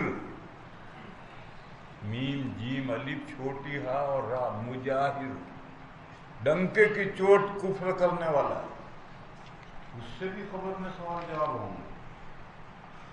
اس مسئلے میں بھائی یہی ایک حدیث ہے، اور اس حدیث میں راوی کو شک ہے تو کیا فیصلہ کریں کہ منہ لفظ آئے گا، منافق لفظ کہا یا لفظ آگے آئے گا. اسی حدیث میں آگے آئے گا. راوی کو شک ہے کہ حضور نے مومن، ٹھیک ہے، مومن یہ جواب دے گا، اور منافق یا مرتاب کافر، وہاں راوی کو شک آئے گا. اس لیے یہ مسئلہ بڑا اختلافی ہے. میری رائے بغیر دلیل کے، دلیل مت پوچھو مجھ سے، بغیر دلیل کے میری رائے یہ ہے کہ ایڈمیشن ٹیسٹ ہے تو ہر ایک کا ہونا ہے، کیونکہ اللہ نے جو علوم نازل کیے وہ دنیا میں نازل کیے. بس ہر انسان کی ذمہ داری ہے کہ اللہ کے نازل کیے ہوئے وہ علوم پڑھ کر دارالعلوم میں داخلے کے لیے آئے. لہذا ہر انسان کا قبر میں سوال جواب ہوں گے. اور کوئی یہ کہے کہ کافر منافق بظاہر دعوے دار ہے اسلام کا تو اس سے ٹیسٹ ہونا چاہیے، کافر سے ٹیسٹ لینے کی کیا ضرورت ہے؟ اگر یہ کوئی سوال کرے یہ سوال بیکار ہے. یہ تو ضابطے کی کارروائی ہے جو کرنی ہے، اس لیے ضابطے کی کارروائی ہوگی. دیکھو ہر اللہ علیم و خبیر ہے بے شک، مگر مومنین کا جانچ ہوتی رہتی ہے. لِيَعْلَمَنَّ اللَّهُ الَّذِينَ صَدَقُوا وَلَيَعْلَمَنَّ اللَّهُ الْكَاذِبِينَ، تاکہ اللہ جانے ایمان میں کون کھرا ہے، ایمان میں کون کھوٹا ہے۔ اللہ تو عالم الغیب ہے، سب جانتے ہیں۔ تو ابن عباس نے ترجمہ کیا لَيَعْلَمَنَّ اللَّهُ کا ترجمہ کیا لَيُرِيَنَّ اللَّهُ، اللہ دکھلائیں۔ یہ ابن عباس نے ترجمہ کیا ہے۔ لَيَعْلَمَنَّ کا ترجمہ کیا لَيُرِيَنَّ اللَّهُ، اللہ دکھلائیں۔ تو اللہ تو سب جانتے ہیں، لیکن دوسروں کو کب پتہ چلے گا؟ جب امتحان ہوگا، رزلٹ آئے گا، پاس ہوا، فیل ہوا، اول آیا ادھر سے، اول آیا ادھر سے۔ جو صفر لاتا ہے وہ ادھر سے اول آتا ہے نیچے سے۔ تو یہ داخلہ امتحان ہوگا جبھی تو لوگوں کو پتہ چلے گا۔ تو دکھلانے کے لیے اس کی تعبیر ہے لَيَعْلَمَنَّ اللَّهُ، بس اتنا ہی یاد رکھنا ہے، کوئی اشکال باقی نہیں رہے گا۔ لَيَعْلَمَنَّ اللَّهُ جہاں جہاں آیا ہے ابن عباس نے اس کا ترجمہ کیا ہے لَيُرِيَنَّ اللَّهُ۔ حوالہ میری تفسیر ہدایت القرآن میں دیکھو، مجھے اس وقت یاد نہیں حوالہ، روایت ہے ابن عباس نے یہ تفسیر کی، حوالہ میں نے ہدایت القرآن میں دیا ہے۔ تو جب یہ صورتحال ہے تو اب جو بھی قبر میں پہنچے گا اسے سوال جواب ہونا ہے، جبھی تو اس پر رزلٹ مرتب ہوگا، نتیجہ جو مرتب ہے سوال جواب پر، جنت کی طرف کھڑکی کھلی، جہنم کی طرف ونڈو کھلا، یہ نتیجہ تو سوال جواب پر ہی مرتب ہوگا۔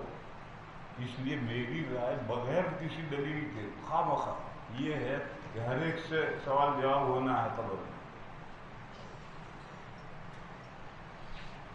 ما علمك بهذا الرجل فأما المؤمن أو قالت الموقن لا أدري، المؤمن اور الموقن یہ تو مترادف ہیں، یہاں شک جو ہے اس سے مسئلے میں اختلاف نہیں ہوا۔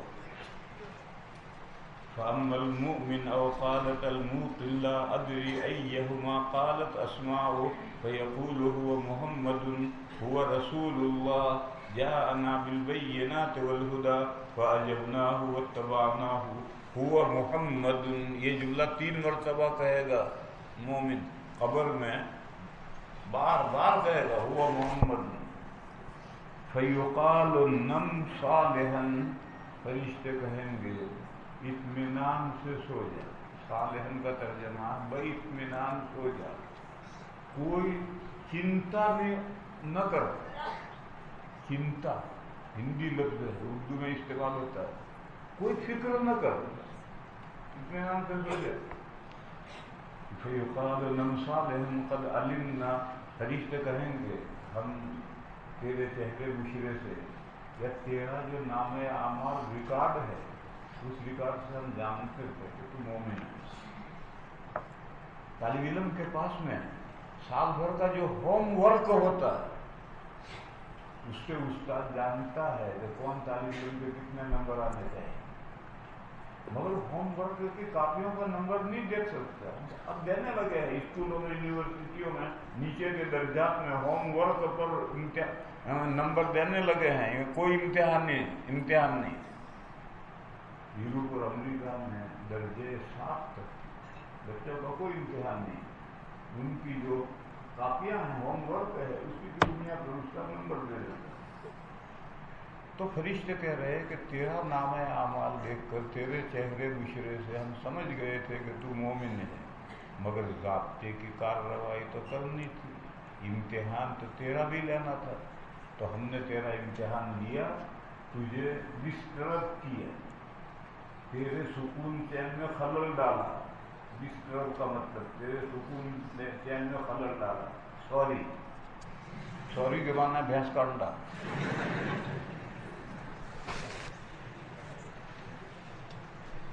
فیقال نم صالحا قد علمنا ان كنت لموقنا به واما المنافق او المرتاب، یہاں شک ہوا ہے، منافق تو بظاہر مسلمان بنا ہوا ہے، اور مرتاب یعنی اس میں وہ مسلمان ہے ہی نہیں، کافر، وَأَمَّا الْمُنَافِقُ قَالَتْ الْمُرْتَابُ لَا أَدْرِي أَيَّ ذَلِكَ قَالَتْ أَسْمَاءُ ایّا بھی پڑھ سکتے ہو، ایو بھی پڑھ سکتے ہو. ایّا پڑھو گے تو خالد کا مفعول بنے گا جو خالد بعد میں آ رہا ہے، اور ایو پڑھو گے تو مبتدا بنے گا. فَيَقُولُ لَا أَدْرِي سَمِعْتُ النَّاسَ يَقُولُونَ شَيْئًا فَقُلْتُهُ.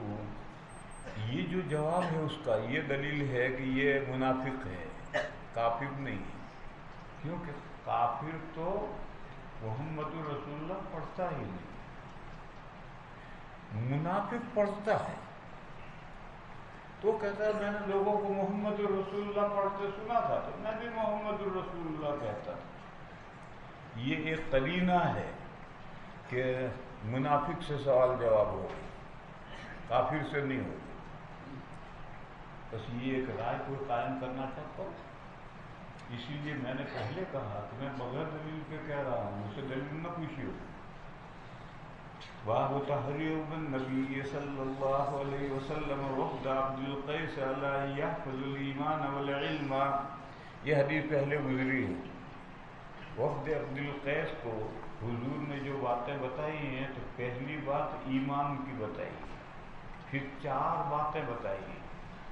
امام بخاری علیہ الرحمٰ نے وہ جو پہلی بات ہے تمہید میں اس کو لفظ الایمان میں لیا ہے، پھر اس کے بعد کی جو 4 باتیں اسے العلم میں لیا ہے. اور یہ بھی بات پہلے بتلائی ہے کہ امام بخاری علیہ الرحمٰ کے نزدیک الایمان کی جو بات حضور نے بتلائی وہ اصل ہے، اور پھر جو 4 باتیں بتائی ہیں وہ اس کی تفسیر ہیں، تفصیل ہیں. اسی لیے ان کے ادائے خمس ایمان کا جز بنتا ہے. تو حضرت امام جس انداز پر حدیث سمجھ رہے ہیں اسی انداز پر یہ بات ہے کہ ایمان پہلی بات ہے، پھر علم 4 باتیں، یہ 4 باتیں اسی ایمان کی تفصیل. اور ابن بطال نے حدیث اس طرح نہیں سمجھی. وہ کہتے ہیں کہ پہلی بات تمہید ہے، اور جو حضور نے 4 باتیں بیان کرنے کا وعدہ کیا تھا وہ 4 باتیں آگے ہیں. لیکن چونکہ یہ قبیلے کے جو وفد آیا ہے یہ تو مسلمان ہیں، لیکن ان کے پیچھے جو قبیلے کے افراد ہیں وہ ابھی ایمان نہیں لائے.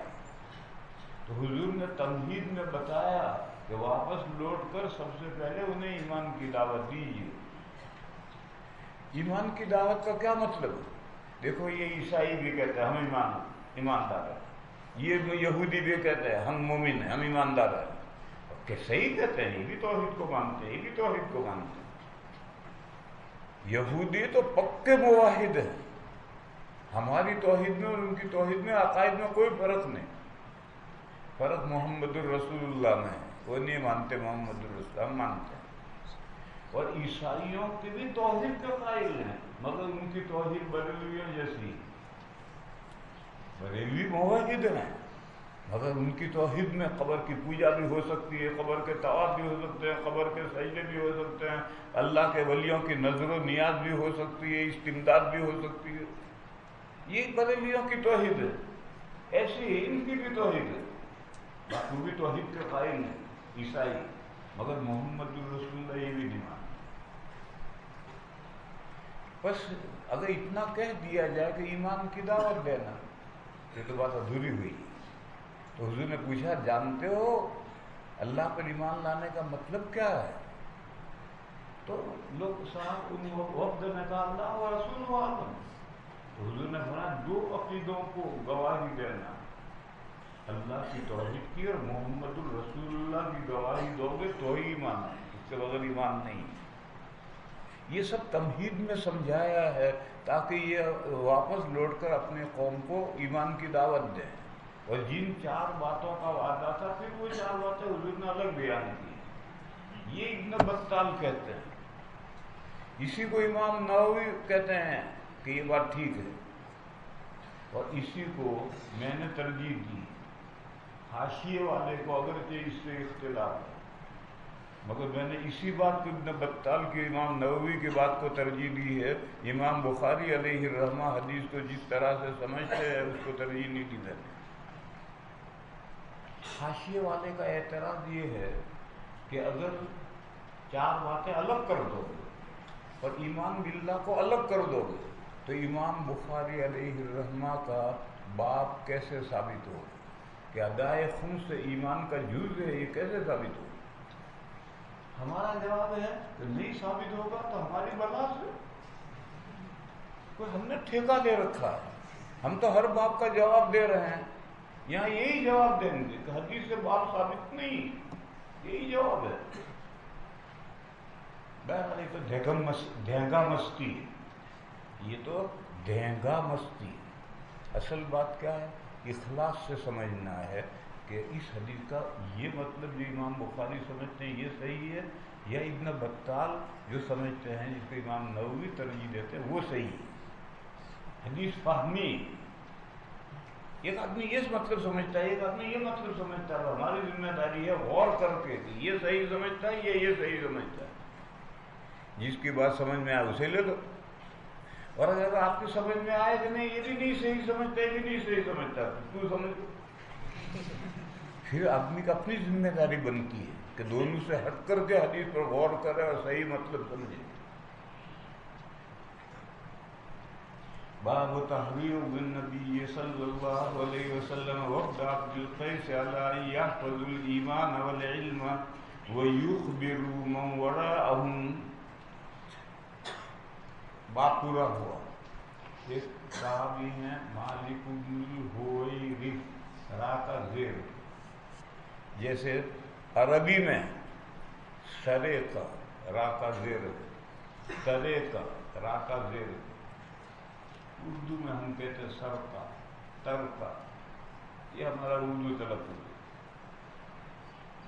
ایسے ہی یہاں بھی مالک بن الحویرث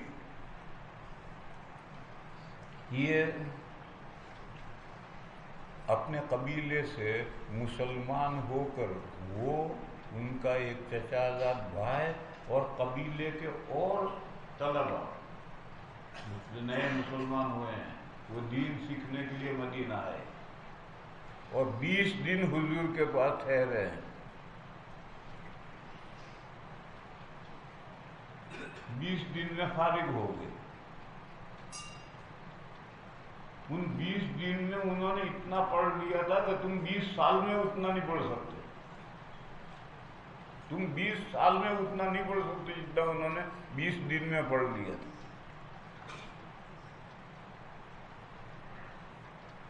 دیکھو تعلم کا مدار فہم کرو۔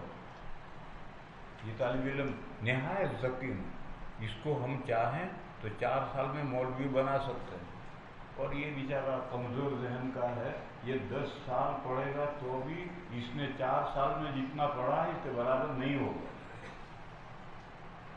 تعلم کا تعلق فہم سے، اور صحابہ کے عقل و فہم میں تو مسلم ہے، تو انہوں نے 20 دن میں جتنا پڑھ لیا تھا آج ہم 20 سال میں بھی اتنا نہیں پڑھ سکتے۔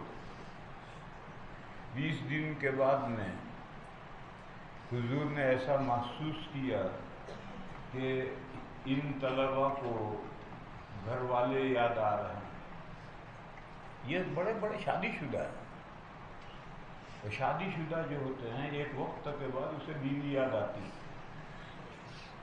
تو حضور نے خود فرمایا کہ تم پڑھ چکے ہو اب گھر جاؤ،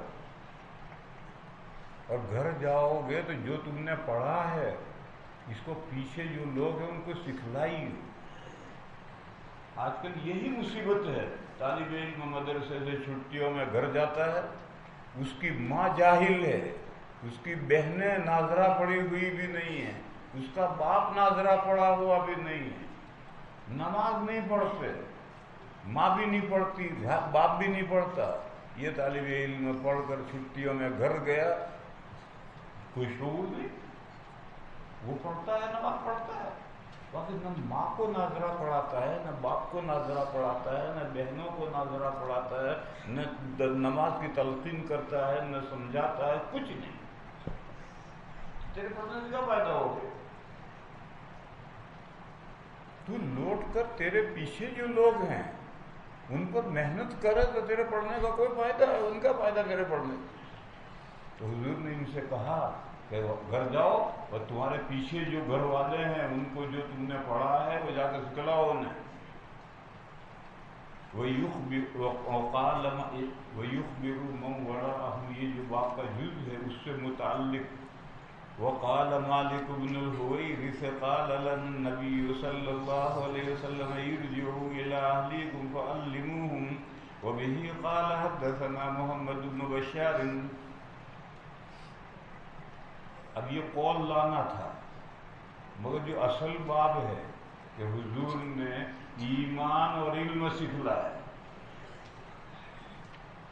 اس کے ساتھ تو یہ قول لا نہیں سکتے، تو باب میں اضافہ کیا، اب اضافہ کر کے یہ قول لایا۔ یہ طریقہ ہے حضرت کا، اسے سمجھنا چاہیے۔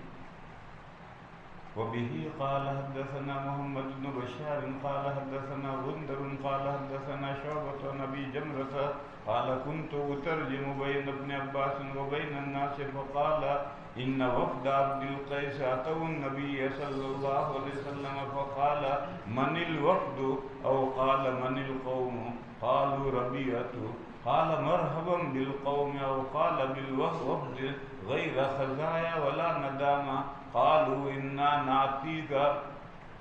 ایک طالب علم پرچہ لے کر آیا کہ غیر خزایا ولا ندامہ کا جو مطلب آپ نے بیان کیا تھا، حاشیے میں دوسرا مطلب لکھا ہے۔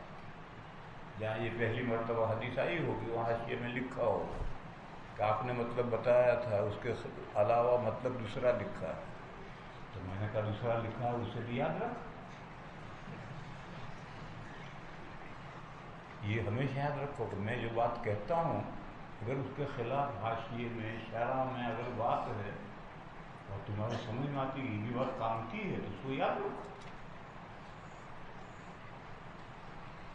میں اس کا دعوے دار نہیں ہوں کہ جو میں کہوں وہی صحیح، اس کے علاوہ جو کچھ دوسرا کہے یا کتابوں میں لکھا ہو سب غلط، اس کا میں دعوے دار نہیں ہوں۔ لہذا اگر میری بات کے خلاف حاشیے میں لکھا ہے، شرح میں لکھا ہے اور تمہاری سمجھ میں آتا ہے کہ یہ بات کام کی ہے، اس کو یاد رکھو، استاد نے یہ بتایا، فلاں کتاب نے یہ لکھا۔ پھر جب تم پڑھاؤ گے اور یہ قول بھی ذکر کرو گے اور مکہ مار کر یہ قول بھی ذکر کرو گے تو تمہارے طالب علموں پر تمہارا دباؤ پڑے گا، بڑا استاد دو قول ہوتا ہے، اس میں سب یاد رکھو۔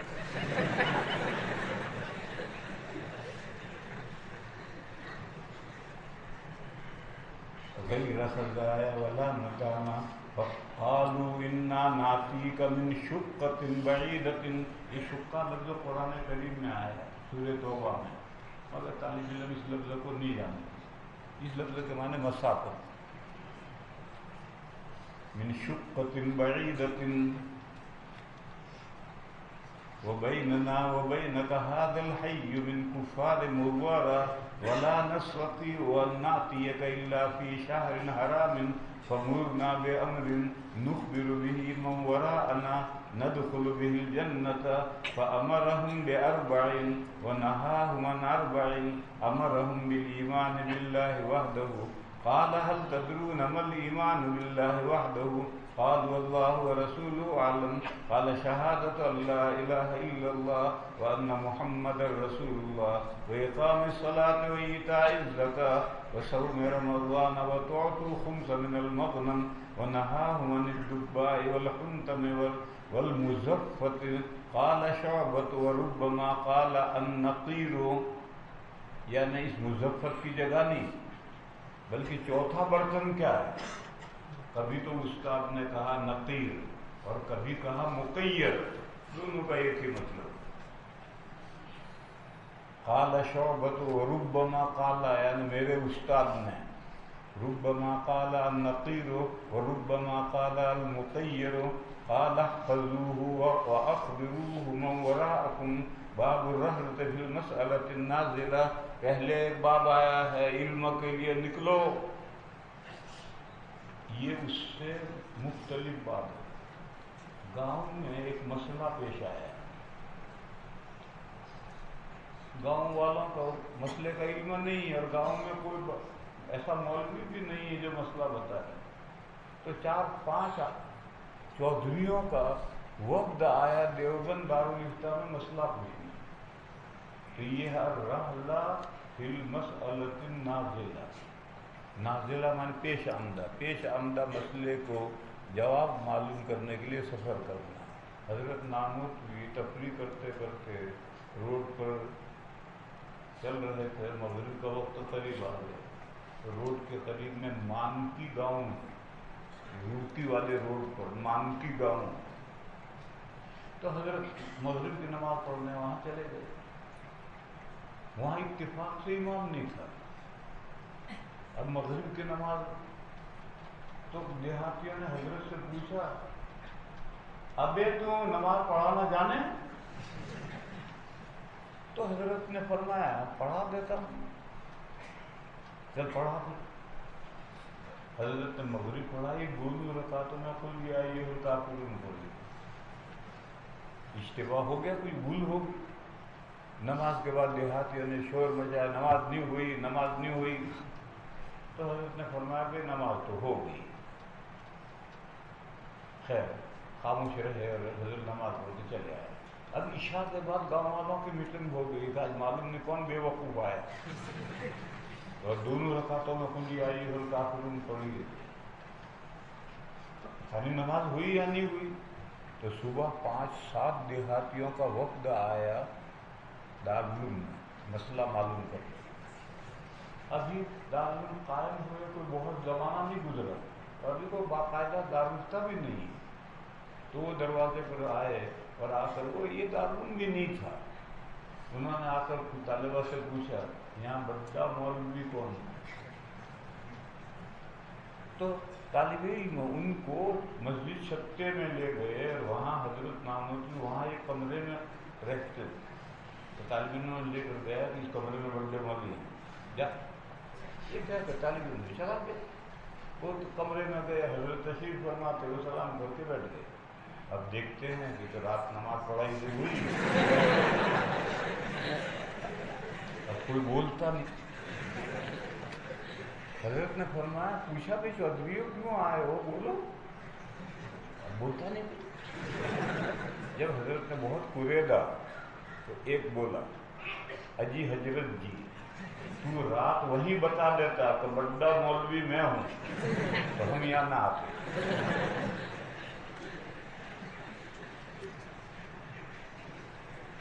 تو یہ وقت آیا ہے سفر کر کے فی المسألۃ النازلہ.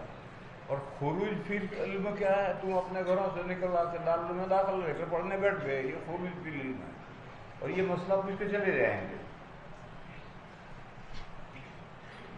باب الرحلة في المسألة النازلة وبه قال حدثنا محمد بن مقاتل أبو الحسن قال أخبرنا عبد الله قال أخبرنا عمر بن سعيد بن أبي حسين قال حدثني عبد الله بن أبي مليكة عن عقبة بن الحارث. یہ ایک صحابی ہیں. انہوں نے نکاح کیا ابو ایحاب کی لڑکی سے. وہ لڑکی بڑی خوبصورت تھی. بعض عورتیں ان کی خوبصورتی مشہور ہوتی ہے. جنہوں نے نہیں دیکھا وہ بھی جانتے ہیں کہ حضرت حسین رضی اللہ تعالی عنہ کی ایک صاحبزادی تھی سوکینہ. وہ اتنی خوبصورت تھی اور وہ بالوں میں جو مانگ نکالتی تھی تو ترہ سوکینہ مشہور تھا. اور ہر آدمی ان سے شادی کی خواہش رکھتا تھا اور جو بھی شادی کرتا تھا 1 مہینے میں مر جاتا تھا. یہ بھی جانتے تھے سب کہ شادی کرنی ہے تو 1 مہینے میں مر جانا پڑے گا. لیکن ہر آدمی ان سے شادی کرنے کی خواہش رکھتا تھا. سوکینہ ان کا نام تھا. 1 مہینے میں اس کی موت ہو جاتی. تبھی موت ہو جاتی. تو یہ لڑکی بھی بڑی خوبصورت تھی. شادی کی ابھی ملاپ نہیں ہوا. رخصت ہو کر نہیں آئی. جب شادی کی شہرت ہوئی مسجد میں نکاح پڑھا گیا اور شادی کی شہرت ہوئی تو ایک حبشن آئی. دیکھو عرب میں عرب حبشہ کے ساتھ لگا ہوا ہے. ادھر سے بیٹھو کشتی میں تو 5 منٹ میں ادھر حبشہ کنارے پر پہنچ جاؤ. اسی لیے صحابہ ہجرت کر کے وہیں گئے، کیونکہ سمندر کے کنارے کنارے چلنا تو بہت آسان ہے، لیکن سمندر کو کراس کرنا بہت مشکل ہے. کشتیاں ڈوب جاتی تھی بوٹیں، اور ان کو کراس کر کے ادھر جانا ہے. تو جہاں مختصر سے مختصر فاصلہ تھا وہاں سے صحابہ نے کراس کیا ہے. اور میں نے بتایا تھا کہ ہماری کشتی جب جبوٹی میں داخل ہوئی تو رات کا وقت تھا، ادھر بھی بتیاں جلتی دکھ رہی تھی، ادھر بھی بتیاں جلتی دکھ رہی تھی. ایسی صورت میں حبشہ میں غربت ہے، آج بھی غربت ہے، انتہائی درجہ غربت ہے. تو جو غریب ملک ہوتے ہیں، صوبے ہوتے ہیں، وہ پڑوسی ملکوں میں کھانے کمانے کے لیے چلے جاتے ہیں. جیسے راجستھان غریب علاقہ ہے، تو گرمیوں میں بے حساب لوگ ہمارے یہاں گجرات میں پالنپور آ جاتے ہیں، اونٹ لے کر گاڑیاں لے کر مزدوری کرتے ہیں، کماتے ہیں. گرمی ختم ہوئی، بارش آئی، چلے گئے. برسات میں وہ اپنے باجرہ بوتے ہیں. تو کھانے کمانے کے لیے بہت سے حبشے کے لوگ عرب میں تھے. ان میں یہ خاتون بھی ہے حبشن. اس کو آئی اور اس نے عقبہ سے کہا، ارے عقبہ، تو نے کس سے نکاح کر لیے؟ جس لڑکی سے تو نے نکاح کیا ہے وہ تو تیری رضائی بہن ہے. تجھے اور اس کو میں نے دودھ پلایا ہے دونوں کو.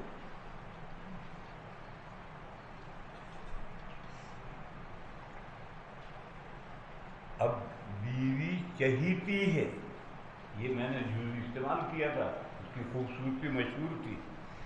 بیوی چہیتی ہے، چھوڑنا نہیں چاہتا، اور یہ کہتی ہے تم دونوں بھائی بہن ہو. تو مسئلہ پوچھنے کے لیے وہ مدینہ گئے. یہ ہے باب رحلہ فی مسئلہ نازلہ. اور حضور سے جا کر کہا، یا رسول اللہ، واقعہ یہ پیش آیا. ایک حبشن آ کر یہ کہتی ہے، اور وہ یا رسول اللہ جھوٹی ہے. دیکھو مستفتی کا ذہن سوال میں گھستا ہے، اس کو وہ بیوی چاہیے، تو اس نے کہا وہ جھوٹی ہے. تو جب یہ کہا تو حضور نے روح گردانی کی. مثلا یہاں سامنے بیٹھ کر باتیں کر رہا ہے، مسئلہ پوچھ رہا ہے. جب اس جملے پر اس میں گزرے کہ وہی کاذبۃ، حضور یوں ہو چہرہ پھیر لیا اس سے. اس میں اشارہ ہے، اس کو سمجھنا چاہیے حضور کیوں ناراض ہو کے چہرہ پھیرا. مگر وہ وہاں سے اٹھ کر ادھر سامنے آ کر پھر وہی بات کہی. اور جب وہی کاذبۃ کہا تو پھر حضور نے روح گردانی کر دی. پھر وہ وہاں سے اٹھ کر ادھر سامنے آ کر بیٹھا. تیسری مرتبہ بھی اسے وہ سمجھے نہیں کہ حضور کون سی جملے پر ناراض ہو رہے ہیں. جب تیسری مرتبہ وہی کاذبۃ کہا تو حضور نے فرمایا یہ سمجھتا تو ہے نہیں اللہ کا بندہ. تو حضور نے فرمایا کیف وقد قال، اس بیوی کو تو اپنے نکاح میں کیسے رکھے گا؟